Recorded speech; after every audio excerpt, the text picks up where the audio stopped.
샬롬. 예수 그리스도의 평강이 여러분 모두에게 함께 하시기를 간절히 바랍니다. 함께 찬송하시겠습니다. 찬송가 27장 빛나고 높은 보좌와 함께 찬송하시겠습니다.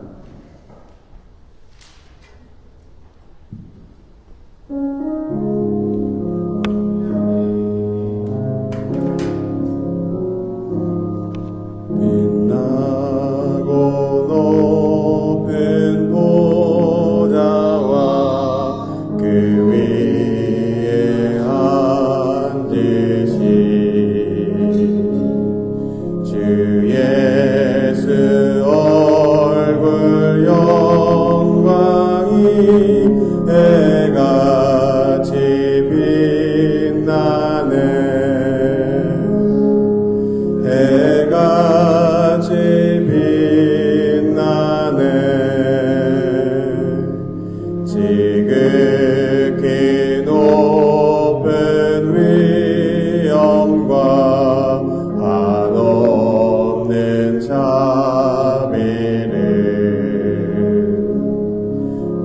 무천사 소리 합하여 늘 찬송 드리네. 늘 찬송 드리네. 영축을 나를 살리려 그 영광 떠나서 그 부끄러운 십자가 날 위해 지셨네. 날 위해 지셨네. 나 이제 생명이 있음은 주님의 은혜요. 저 사망 권세 이기니 큰 기쁨 넘치네.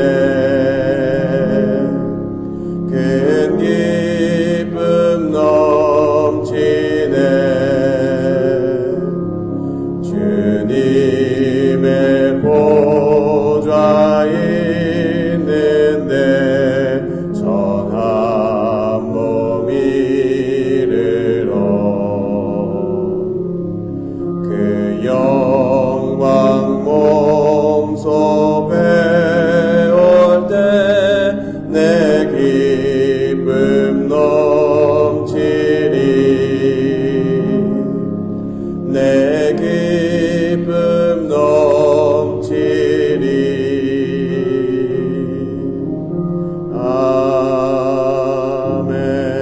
아멘.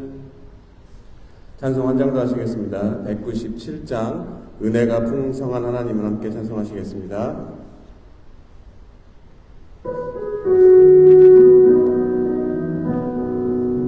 은혜가 풍성한 하나님은 믿는 자 한 사람 한 사람 어제도 오늘도 언제든지 변찮고 보호해 주시네. 주여 성령의 은사들을 오늘도 내리어 주소서. 성령의 뜨거운 불길로서 오늘도 충만케 하소서. 정욕과 죄악에 물든 맘을 성령의 불길로 태우사 정결케 하소서. 태우소서. 깨끗게 하여 주옵소서. 주여 성령의 은사들을 오늘도 내리어 주소서. 성령의 뜨거운 불길로서 오늘도 충만케 하소서.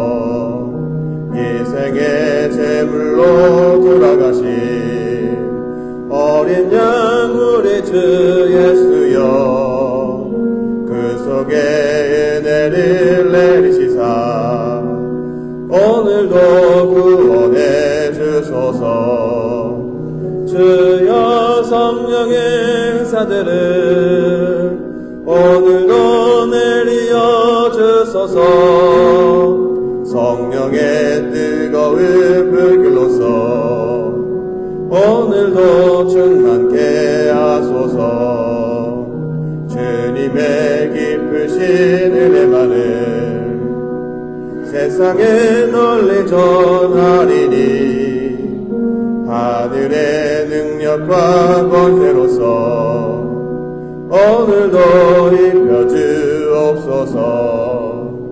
주여 성령의 행사들을 오늘도 내리어 주소서.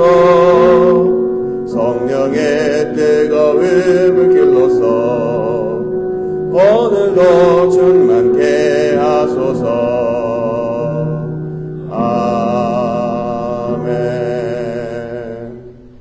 기도하겠습니다. 하나님 아버지 감사합니다. 오늘도 저희에게 귀한 날 허락해 주시고 새 생명 허락해 주셔서 이곳에 와서 주님을 예배하고 찬양하게 하시는 은혜 감사드립니다. 하나님 우리의 삶 속에서 하나님의 일하심을 볼 수 있는 눈이 열려지게 주님 도와주시고 하나님의 음성을 들을 수 있는 귀가 열려지게 주님 도와주셔서 날마다 세상과 구별되어진 거룩한 삶을 살아갈 때 도리어 세상 사람들이 보기에 미련한 것 같지만 하나님의 지혜가 날마다 승리하는 그러한 삶 속에 저희 모두가 사용되어지는 또 그러한 삶을 살아갈 수 있도록 주님 저희를 도와주시옵소서. 날마다 우리가 어떠한 결정을 할 때마다 나의 욕심과 또 세상 사람들의 기준으로 결정하는 것이 아니라 하나님이 원하시는 뜻이 무엇인지 분별할 수 있는 거룩한 영을 날마다 저희에게 주시고 지혜해 주셔서 모든 결정을 통하여서 주님을 기쁘시게 하며 우리의 삶을 통하여서 하나님의 영광을 가리지 않는 도리어 하나님께 영광 돌리는 복된 삶을 살아가도록 주님 도와주시옵소서. 이 모든 말씀 살아계신 예수 그리스도의 이름으로 기도드렸습니다. 아멘. 말씀 함께 보겠습니다. 창세기 4장 1절부터 8절입니다. 창세기 4장 1절부터 8절입니다. 함께 읽으시겠습니다. 아담이 그의 아내 하와와 동침하매 하와가 임신하여 가인을 낳고 이르되 내가 여호와로 말미암아 득남하였다 하니라. 그가 또 가인의 아우 아벨을 낳았는데 아벨은 양치는 자였고 가인은 농사하는 자였더라. 세월이 지난 후에 가인은 땅의 소산으로 제물을 삼아 여호와께 드렸고 아벨은 자기도 양의 첫 새끼와 그 기름으로 드렸더니 여호와께서 아벨과 그의 제물은 받으셨으나 가인과 그의 제물은 받지 아니하신지라. 가인이 몹시 분하여 안색이 변하니 여호와께서 가인에게 이르시되 내가 분하여 함은 어찌 됨이며 안색이 변함은 어찌 됨이냐. 내가 선을 행하면 어찌 낯을 들지 못하겠느냐. 선을 행하지 아니하면 죄가 문에 엎드려 있느니라. 죄가 너를 원하나 너는 죄를 다스릴지니라. 가인이 그의 아우 아벨에게 말하고 그들이 들에 있을 때에 가인이 그의 아우 아벨을 쳐 죽이니라. 아멘. 성경 안의 인류의 역사에서 처음 드려진 예배가 무엇일까요? 오늘 읽으신 본문입니다. 결과적으로 아벨 그리고 가인 모두 예배를 성공했었으면 좋았겠지만 아시다시피 가인이 예배 실패함으로 말미암아 성경 안에 인류 최초의 살인이라는 일이 생기게 됩니다. 결과만 놓고 보면 현재 우리가 알고 있는 가장 무거운 죄, 살인이죠. 하지만 자세히 내용을 살펴보면 당시에는 살인이 아니었습니다. 무슨 말일까요? 본문을 같이 살펴보겠습니다. 1절 2절입니다. 아담이 그의 아내 하와와 동침하매 하와가 임신하여 가인을 낳고 이르되 내가 여호와로 말미암아 득남하였다니라. 그가 또 가인의 아우 아벨을 낳았는데 아벨은 양치는 자였고 가인은 농사하는 자였더라. 잘 아시다시피 본문 이전의 배경이 어떻습니까? 첫 사람인 아담의 불순종. 무슨 불순종이죠? 하나님께서 모든 것들은 다 허락하셨지만 선과 악을 알게 하는 선악과는 먹으면 죽는다고 먹지 말라고 명령하셨습니다. 그런데 아담이 그 명령을 어겼습니다. 그런데 여러분, 선과 악을 안다는 것이 무엇입니까? 이것이 옳고 이것이 그르다. 바로 판단하는 것.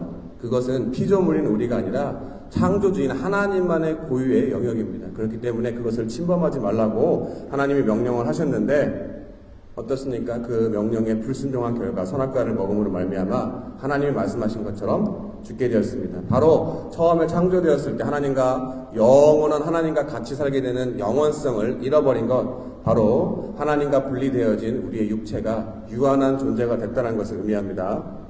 그래서 그 육적인 존재가 바로 자신의 육신의 방법으로 하와와 동침하매, 우리가 타락하지 않았다면 어떻게 우리가 생식을 할지는 알 수 없지만 오늘 본문에 보면 죄로 말미암아 하나님과 분리되어진 사람이 동침하매 그 자녀를 낳은 것, 이것은 죄, 바로 죽는 존재가 된다는 의미에서 죄성, 연약성이 전가되어짐을 우리가 알 수가 있는 것입니다.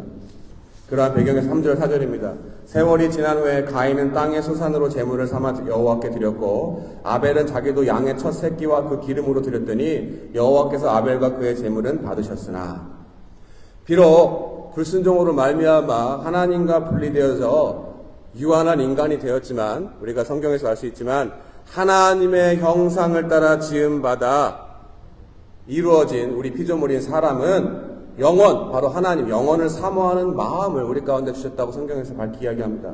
그렇기 때문에 바로 하나님에게 나아가기 위해서, 다른 말로 하나님과 연합하기 위해서 어떻습니까? 예배라는 형태를 인류 최초로 드려진 건 본문입니다. 바로 예배를 드렸습니다. 그런데 그 예배를 드릴 때 그냥 드리는 것이 아니라 무엇인가를 가져왔습니다. 무엇을 가져왔습니까? 너희가 애쓰고 수고하고 땀 흘리지 않으면 땅의 소산을 먹지 못하겠다고 죄의 값을, 죄의 형벌로 하나님께서 말씀하신 것처럼 몇 해가 지나서 세월이 지난 후 3절에 이야기하죠. 가인과 아벨이 열심히 일해서 땀 흘려서 얻은 수확이 무엇입니까? 바로 열매를 얻었고 또한 가축을 잘 돌봐서 가축을 통해서 또 어떤 소득을 얻었습니다. 그런데 그 자기가 땀 흘려서 얻은 것들, 수확한 것을 하나님 앞에 연합하기 위해서 예배를 드렸을 때에 무엇만 하나님께서 기뻐 받으셨죠? 아벨의 첫 새끼 양, 그의 고기만 받으셨습니다. 여러분, 동물 키우는 거 쉽지 않지만 혹시 농사 지어본 분 계신가요? 저 잠깐 제 예전에 전공 때문에 잠깐 농사 짓는 것을 제가 경험을 했는데 쉬울까요? 쉽지 않을까요? 엄청 어렵습니다. 네. 1년 내내 정말로 하늘 기후에 의존해야 되지만 그럼에도 불구하고 계속해서 끊임없이 일하지 않으면 결코 좋은 열매를 맺을 수 없는 게 농사입니다. 그러면 동물은 스스로 태어나면 알아서 크겠지, 그냥 밥만 주면 되니까, 아니면은 예전 같으면은 애완견 같지가 않으니까 본인이 먹을 거 찾으러 다니면 되겠지만, 곡식이 어떻습니까? 농사 지는 게 쉽지 않습니다. 그러면 힘든 수고한 노동의 어떤 그런 가치로 봤었을 때는 어떤 게 더 크다라고 말할 수 없는데, 여기서 보면 하나님께서는 아벨이 드린 그러한 열매만 받으셨습니다. 근데 여러분, 이것은 우리가 지금 생각하는 곡식을 얻기 위한 희생, 가치와 아니면 고기를 얻기 위한 어떤 값어치, 그것을 비교하는 것보다 희생의 제물을 드렸던 것, 바로 희생을 이야기하는 것입니다. 바로 하나님에게 범죄함으로 그와 대면할 수 없는 이들이 어떻습니까? 부끄러움을 잠시나마 가리기 위해서 나뭇잎으로 가렸지만 결국에 그것이 말라들어 자신의 부끄러움을 감출 수 없었을 때 하와와 아담을 이야기합니다. 하나님께서는 그러한 그들을 그냥 내버려 둔 것이 아니라 직접 동물을 잡아서 그 가죽으로 옷을 입혀줌으로 말미암아 벌거벗은 아담과 하와의 수치를 덮어주셨습니다. 그런 건 무엇입니까? 바로 죄된 인간이 벗은 것을 아는 것, 다른 말로 부끄러움을 알게 되어 그 부끄러움을 가리기 위해서는 동물을 희생시켜서 만든 가죽 옷을 입고 하나님 앞에 나아간 것처럼 하나님과 그 연합을 위한 예배를, 그리고 그 예배를 온전하게 드리기 위해서는 반드시 희생이 따른다는 것입니다. 그리고 그 희생을 통한 예배가 온전히 드려져야 하나님께서 그것을 기뻐 받으시고 우리의 부끄러움을 감추고 우리의 부끄러움이 사라질 수 있다는 것입니다. 이것은 아까 말씀드린 것처럼 크기의 문제가 아니라 마음의 문제입니다. 성자 하나님이신 예수님께서 이 땅에 오셔서 어떠한 예를 들으셨습니까? 과부의 2렙돈과 부자의 헌금을 이야기하셨죠. 그때도 돈의 값어치보다 그 마음, 그 중심을 보신다고 말씀하셨습니다. 바로 하나님과의 연합을 위해서 예배를 드릴 때 그냥 드리는 예배가 아니라 제물을 통해 예배하는 자가 그 마음이 기꺼이 드리는 자원하는 마음이 없거나 또 최선을 다하지 않으면 그것이 다른 사람들이 보았을 때 외형적으로는 커 보일지라도 하나님께서는 그것을 기뻐 받지 않고 결국에 그 예배가 실패한다는 것입니다. 그럼 그게 무엇을 뜻합니까? 다른 말로 예배에 성공하지 못하면 하나님과의 연합도 없다라는 것입니다. 하나님은 마음의 깊은 곳까지도 통달하시는 분이기 때문에 가인이 최선을 다해서 드리지 않았다는 것을 아셨습니다. 그래서 그의 제물을 기쁘게 받지 않으셨습니다. 근데 그것을 안 가인이 어떻게 행동했습니까? 5절입니다. 가인과 그의 제물은 받지 아니하신지라 가인이 몹시 분하여 안색이 변하니. 하나님이 자신의 제물을 받지 않은 것을 가인이 알게 되어서 어떻습니까? 양심에 찔려서 표정 관리가 안 됐습니다. 분하여서 안색이 변했다고 이야기합니다. 그래서 하나님께서는 다시 물어봅니다. 가인이 화가 난 것을 몰라서 물어봤을까요? 아닙니다. 다시 생각할 기회를 주시기 위해서 하나님이 물어보셨습니다. 6절 7절입니다. 여호와께서 가인에게 이르시되 내가 분하여 함은 어찌 됨이며 안색이 변함은 어찌 됨이냐. 내가 선을 행하면 어찌 낯을 들지 못하겠느냐. 선을 행하지 아니하면 죄가 문에 엎드려 있느니라. 죄가 너를 원하나 너는 죄를 다스릴지니라. 여기서 선, 좋다라는 건 무엇입니까? 하나님이 창조하실 때 보시기에 좋았더라라는 토브, 히브리어로 좋다, 선하다 같은 말입니다. 바로 예배에 성공을 못해서 부끄러움을 덮지 못해서 하나님과 연합을 비록 못했지만 하나님께서는 그것으로 끝나는 것이 아니라 다시 한번 기회를 주셨습니다. 다시 말씀해 주셔서 그것을 안 가인이 무엇을 잘못했는지 분명히 감지했지만 행동을 보면 잘못했다고 용서를 구하거나 감정을 삭혀야 되는데 이후에 아시다시피 엄한데 화풀이, 분풀이를 하게 됩니다. 다시 말하면 이게 무엇을 뜻합니까? 다시 말하면 예배를 성공 못하면, 그래서 하나님과 연합하지 못하면 나오는 게 바로 사람의 감정입니다. 그 감정이 어떤 감정입니까? 창세기 3장 7절, 12절, 13절 이렇게 이야기합니다. 이에 그들의 눈이 밝아져 자기들이 벗은 줄을 알고 무화과 나무 잎을 엮어 치마로 삼았더라. 아담이 이르되 하나님이 주셔서 나와 함께 있게 하신 여자 그가 그 나무 열매를 내게 주므로 내가 먹었나이다. 여호와 하나님이 여자에게 이르시되 내가 어찌하여 이렇게 하였느냐. 여자가 이르되 뱀이 나를 깨므로 내가 먹었나이다. 분명히 본인이 잘못했음에도 불구하고 남 핑계를 댑니다. 하나님이 주신 여자가 그렇게 했잖아요. 하나님이 만든 뱀이 저를 꼬셔서 그렇게 됐잖아요. 여러분, 부부 사이에 티격태격 하시면서 니 탓이야 내 탓이지 하시지 말기 바랍니다. 바로 본문에 예배를 잘못 드린 사람이 누구입니까? 바로 잘못은 바로 가인. 내가 잘못했음에도 불구하고 그 분하고 억울한 감정, 예배를 온전히 드리지 못했기 때문에 하나님이 받지 않아서 그 분하고 억울한 감정을 절제를 못해서 엉뚱한 생각을 하게 됩니다. 이것이 처음에 창조의 첫사람의 범죄와 어떻게 연결이 됩니까? 바로 사람을 판단하는 것, 선과 악을 판단하는 창조주의 유일한 영역을 불순종으로 말미암아 그 선악과를 먹으러 말미암아 우리가 사람을 정죄하고 판단하는 그러한 모습이 있는데 예배를 통해서 다시 한번 그런 모습이 회복되어지게 연합해야 됩니다. 그러지 못해서 어떻습니까? 하나님과 같아지려는 교만한 마음을 먹은 그런 인간이 어라 아벨 저놈 봐라 하고 내 자신을, 내 허물을 부끄러워하기보다, 회개하기보다 남을 공격하게 됩니다. 그리고 결국에 살인을 저지르게 됩니다. 우리의 신앙생활하는 모습 어떻습니까? 내가 최선을 다하지 못함에 하나님에게 예배를 실패한 것이고, 예배를 실패했다라면 당연히 하나님과 연합이 없습니다. 그래도 들은 이야기를 통해서 요즘에는 많은 설교가들이 설교를 하죠. 유튜브를 통해서 아니면 예배하는 오늘 제가 말씀드리는 이 말씀을 통해서 아니면 본문에 하나님 또 여러 가지 주변에 어떠한 채널을 통해서 하나님이 말씀을 하십니다.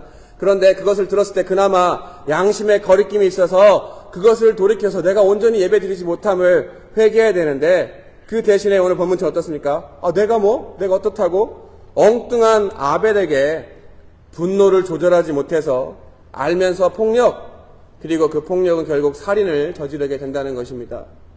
여러분, 오늘 본문의 살인이 최초의 살인이라면 그 이전에 살인이 없었다라면 가인은 자신이 하는 그 폭력이 살인이 될 거라는 것을 알지 못했을 것입니다. 그 말은 무엇입니까? 가벼운 폭력이라고 생각하는 것이 결국에 결과적으로 살인으로 연결되어질 수 있다는 것입니다. 예배는 하나님과의 관계를 회복하는 것입니다. 그때 하나님이 기뻐 받으시는 제물은 나의 최선을 드리는 것입니다. 내가 최선을 다했다면, 다른 말로 예배에 성공했다면, 하나님과 연합했다면 다른 사람 핑계댈 필요가 없습니다. 왜 그렇습니까? 누가 뭐라고 해도 나를 만드신 분이 나를 인정하면 내 자존심이 아니라 내 자존감이 올라가기 때문입니다. 우리가 죄인 되었을 때 우리를 위해서 십자가에 달려 돌아가신 예수 그리스도의 은혜를 생각한다면 아무리 형편없는 같은 사람이라고 보일지라도, 그리고 내가 형편없을지라도 하나님이 나를 사랑하시면 자존심을 세울 것이 아니라 자존감이 올라가서 다른 사람과 상관없이 내 최선을 다할 수 있다는 것입니다. 그럼에도 불구하고 오늘 본문에 보면 물론 타락한 인간의 속성 때문에 실패할 수도 있습니다. 그리고 하나님께서는 그것을 다 알고 계십니다. 그래서 어떠한 자연스러운 감정이 일어날 수는 있습니다. 하지만 그 감정에 이끌려서 죄를 짓지는 말아야 됩니다. 7절에 이렇게 얘기하지 않습니까? 내가 선을 행하면 어찌 낫을 들지 못하겠느냐? 선을 행하지 아니하면 죄가 문에 엎드려 있느니라. 죄가 너를 원하나 너는 죄를 다스릴지니라. 이것을 신약성경 에베소서 4장 26절 27절에도 이렇게 얘기합니다. 분을 내어도 죄를 짓지 말며 해가 지도록 분을 품지 말고 마귀에게 틈을 주지 말아라. 여러분, 아담과 하와의 가죽옷이 무엇을 의미한다고 제가 이야기 드렸습니까? 희생입니다. 희생. 그리고 하나님이 기뻐 받으신 예배, 아벨의 예배, 양의 첫 새끼, 무엇을 말합니까? 희생을 말합니다. 희생. 바로 희생을 통한 예배를 드려야 우리가 하나님과 연합할 수가 있습니다. 그런데 우리가 무엇을 희생할 수가 있겠습니까? 하나님이 우리에게 동물을 잡아서 바치라는 것처럼 희생을 강요하실까요? 구약의 시대 때는 물론 그랬습니다. 하지만 하나님은 그러한 하나님이 아니십니다. 하나님은 지난주에 말씀드린 것처럼 사랑이십니다. 그렇기 때문에 그 사랑의 증거가 십자가에 달려 돌아가신 하나님의 본체이신 성자 예수 그리스도이십니다. 바로 죄된 우리의 부끄러움을 우리에게 내버려 두신 것이 아니라 직접 본인이 희생의 제사의 제물이 되어서 우리를 위해서 달려 돌아가신 것, 그것이 바로 십자가의 은혜입니다. 우리를 위해 그리스도가 희생하신 것입니다. 그러한 그리스도의 단번의 제사 덕에 우리가 하나님을 아버지라 부를 수 있고 모두 자유롭게 나와서 이렇게 예배를 드릴 수가 있는 것입니다. 그러면 우리의 희생이 필요하지 않는 이러한 세대에 우리가 어떻게 예배됩니까? 요한복음 4장 23절 24절에 예수님이 이렇게 말씀하셨습니다. 아버지께 참되게 예배하는 자들은 영과 진리로 예배할 때가 오나니 곧 이때라. 아버지께서는 자기에게 이렇게 예배하는 자들을 찾으시느니라. 하나님은 영이시니 예배하는 자가 영과 진리로 예배할지니라. 이 이야기의 배경이 어떻습니까? 남과 북으로 갈려진 남유다 북이스라엘 사람들이 우리가 있는 곳이 정통성이 있다. 예루살렘 바로 성전이 있는 곳, 이곳이 우리가 전통성이 있다. 아니면 우리가 더 정통성이 있다. 남과 북이 갈려서 자신들이 드려지는 예배가 참된 예배고 우리가 있는 이곳이 바로 하나님이 원하시는 그곳이라고 얘기했습니다. 하지만 그러한 건물과 장소가 아니라 무엇으로 예배됩니까? 진리, 바로 예수 그리스도 본인을 이야기합니다. 그리고 영, 성령으로 예배하는 자를 예수님께서는 찾으신다고, 그러한 때가 있다고 분명히 말씀하셨습니다. 바로 하나님이 찾으시는 자, 하나님과 연합하시는 자, 온전히 예배를 드리는 자는 신명기에서도 이야기하지만 마음과 뜻과 정성을 다하여서 하나님을 사랑을 하신 것처럼 내 시간과 내 돈과 내 정성을 다해서 내 삶 전부를 들여서 전체로 예배하는 자, 그러한 자를 하나님이 기뻐 받으시고 그러한 자가 하나님과 연합할 수 있다는 것입니다. 하지만 어떻습니까? 내가 어렵고 힘들고 무엇인가 일이 잘 안 풀리고 잘 안 될 때는 하나님을 간절히 찾다가 이제 좀 먹고 살만하다고, 내가 하는 일이 잘 된다고 세상과 양다리 걸치면 어떻습니까? 온전한 예배가 되어줄 수 있겠습니까? 절대 아닙니다. 그리고 온전한 예배를 드리지 못하면 어떻습니까? 우리의 마음 가운데 분노와 감정을 추스리지 못하는 그러한 일이 생길 수도 있습니다. 그리고 가장 가까운 사람을 통해서 그러한 일이 일어날 수 있습니다. 하지만 그것을 하나님께서는 이미 아시고 본문의 기회를 가인에게 다시 주신 것처럼 어떠한 말씀을 통해서, 채널을 통해서 여러분들 또 저 스스로를 깨닫게 해주십니다. 그런데 어쩌다가 누구 말씀을 듣고 옳은 소리를 하면 어떻습니까? 에이, 지나 잘하지. 아니면 너나 잘하지 하고 다른 사람의 입을 통해서 하나님이 하시는 말씀을 우리가 소홀히 여기거나 무시하게 되는 경우를 저 또한 경험하게 됩니다. 하나님이 계속해서 말씀하셨습니다. 죄가 문에 엎드려 있느니라. 마귀에게 틈을 주지 마라. 이러한 말씀을 들었으면 우리가 깨닫고 돌이켜 다시 하나님과 연합해야 됩니다. 그리고 온전한 예배를 드려야 됩니다. 그런데 안 그러면 어떻습니까? 가인과 같이 돌로 쳐 죽이는 것은 아니지만 남도 아닌 동생을 죽인 것처럼 내 말이 무기가 되어서 가장 가까운 사람들에게, 내 가족에게, 내 자녀에게, 내 공동체를 과장되게 말하면 최초의 살인이 살인이 아니었다라고 얘기하면 단순히 폭력이라고 우리가 생각한다면 내 말을 통해서 결국 살인하게 되고 세상에서 욕먹는 목회자들처럼 내 삶의 모습이 믿는 자와 믿지 않는 자들과 모두를 죽이는 무기가 되어서 하나님 나라를 이 땅 가운데 이뤄나가고 세우는 것이 아니라 하나님 나라를 세우는데 다른 사람이 아니라 내가 바로 걸림돌이 될 수가 있다는 것입니다. 사랑하는 성도 여러분, 주일날만 꼭 예배 드리는 것이 신앙생활의 전부는 아닙니다. 하지만 주일날조차도 제대로 예배를 드리지 못한다면 한번 진지하게 내 삶이 하나님 앞에 온전한 예배자로 사는지, 바로 혹시 내가 오늘 본문의 가인과 같이 하나님과 사람에게 죄를 짓는 자가 아닌지 생각해 봐야 됩니다. 우리 모두 영과 진리로 온전한 예배를 드려 하나님과 연합하는 자로 날마다 세상의 유혹 가운데 승리하는 삶을 살아가는 복된 저와 여러분 되시기를 이 시간 예수 그리스도의 이름으로 간절히 축원합니다. 기도하겠습니다. 하나님 말씀을 통하여서 깨닫게 해주시니 감사합니다. 때로는 다른 것이 문제가 아니고 세상의 문제가 아니고 내가 하나님 앞에 내 온전히 마음을 쏟아놓고 영과 진리로 진실되게 예배를 드리지 못해서 온전한 예배에 실패했기 때문에 내 마음의 죄성을 통하여서 내 입술을 통해서 내 발걸음을 통해서 내 행동을 통하여서 내 모든 것들이 주님이 기뻐하지 않는 그러한 죄를 짓고 사람들을 상처 주겠다는 것이 만약에 있다면 이 시간 깨닫게 해주시니 감사합니다.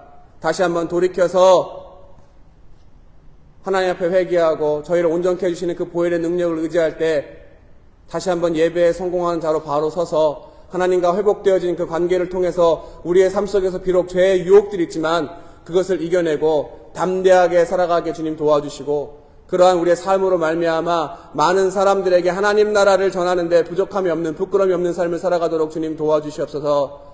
한 주간을 살아가면서 하나님 우리에게 필요한 모든 것들을 공급해 주신 하나님의 그 말씀을 믿게 주님 도와주시고 그것에 우선순위를 두기보다는 먼저 그의 나라와 그의 의를 구하는 것이 내가 가장 손쉽게 실천할 수 있는 것이 무엇인지, 가정에서부터 일터에서부터 사업터에서부터 내가 먼저 희생하고 남을 위한 이타적인 삶을 살아갈 때 나를 다시 살리시는 놀라운 부활의 능력을 경험하는 저희 모든 성도님 될 수 있도록 주님 축복하여 주시옵소서. 이 모든 말씀 살아계신 예수 그리스도의 이름으로 믿고 감사하며 기도드렸습니다. 아멘. 주기도문으로 예배 마치겠습니다. 하늘에 계신 우리 아버지여, 이름이 거룩히 여김을 받으시오며 나라 임하옵시며 뜻이 하늘에서 이루어진 것 같이 땅에서도 이루어지이다. 오늘날 우리에게 일용 양식을 주옵시고 우리가 우리에게 죄 지은 자를 사하여 준 것 같이 우리 죄를 사하여 주옵시고 우리를 시험에 들게 하지 마옵시며 다만 악에서 구하옵소서. 대개 나라와 권세 영광의 아버지께 영원히 싸움나이다. 아멘.